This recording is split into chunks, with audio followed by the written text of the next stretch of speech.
Hello, আসসালামু আলাইকুম। আমি সোনিয়া জিন্নাহ। আমার BBA ড্যাফোডিল ইউনিভার্সিটি। আমি জগন্নাথ বিশ্ববিদ্যালয়ে আছি বর্তমানে।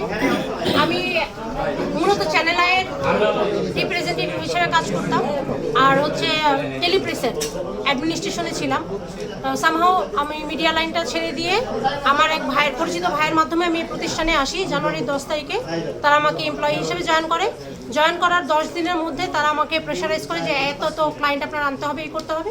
তো আমরা তখন মনে করছি যে ফাইন্যান্স একটা কোম্পানি, এটা একটা নতুন অভিজ্ঞতা। ওই চিন্তা করে আমি আমার ফ্যামিলির বা আমার আশেপাশের যারা আছে, আমার খালাতো ভাই, নিজের ভাই, আমার ফুফাতো ভাই, আমার চাচা শ্বশুর, তাদেরকে এখানে লোন নেওয়ার জন্য আবেদন করাই। বাট তারা এই 8 মাস যাবত স্টিল তারা ঘুরাচ্ছে। আর যখনই কোনো ক্লায়েন্ট আসে, আমার ক্লায়েন্ট তো এখনও অফিসে আসে নাই, কারণ তাদেরকে আমি কোনো মতে বুঝ দিয়ে রাখছি। কারণ যখন দেখছি কোনো ক্লায়েন্ট অফিসে টাকার জন্য আসলে তাদেরকে এমডি রুমে নিয়ে এমডি সহ মারধর করে। তাদের 2টা পোষা কুত্তা ছিল, 3টা পোষা কুত্তা ছিল। একটা হচ্ছে তারেক, আরেকটা ছিল রিজন, আরেকজন ছিল সাইফুল। হ্যাঁ, এই 3 পোষা কুত্তা। আর হচ্ছে ছাত্রলীগের ছিল এরা অবশ্যই। আর হচ্ছে আরেকটা তথ্য হচ্ছে এমডি মোবারক হোসেনের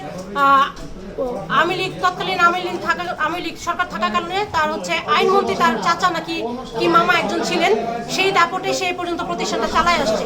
এখন যখন আমরা আমার কাকার টাকা নেওয়ার জন্য অফিসে আসছি, এখন তারা আমাদের বিভিন্ন ধরনের হুমকি ধমকি দিচ্ছে। সামিয়া রহমান আস্থা, সে তো এমডির বাপ। সে সামিয়া রহমান আস্থা, সে হলো এমডির বাপ।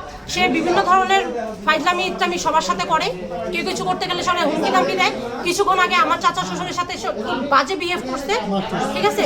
আর কিছু বলতে গেলে পরশুদিন আমি নিচে ছিলাম, আমার চাচা শ্বশুরের সাথে ওরা কথা বলতে যেয়ে ওরা লোক ডাক দিছে, এই গেট লক করো, কেউ যেন অফিস থেকে বের হইতে না পারে। এই হোসেন এখানে আসো। ওরা আর কি মারধরের একটা ট্রেনিং করে, সব মারধর করতে করতে এই পর্যন্ত করে। এখন ওরা নিজস্ব ছেলেপেলে ডাক দিছে, ওদের একটা টিম আছে, এই ছেলেপেলেদের ওই কাহিনী করে। এখন আমরা এই পরিস্থিতিতে আছি যে আমি ডক্টর মোহাম্মদ ইউনূসের কাছে আশাবাদী, উনি এই সেক্টরটা দেখবেন।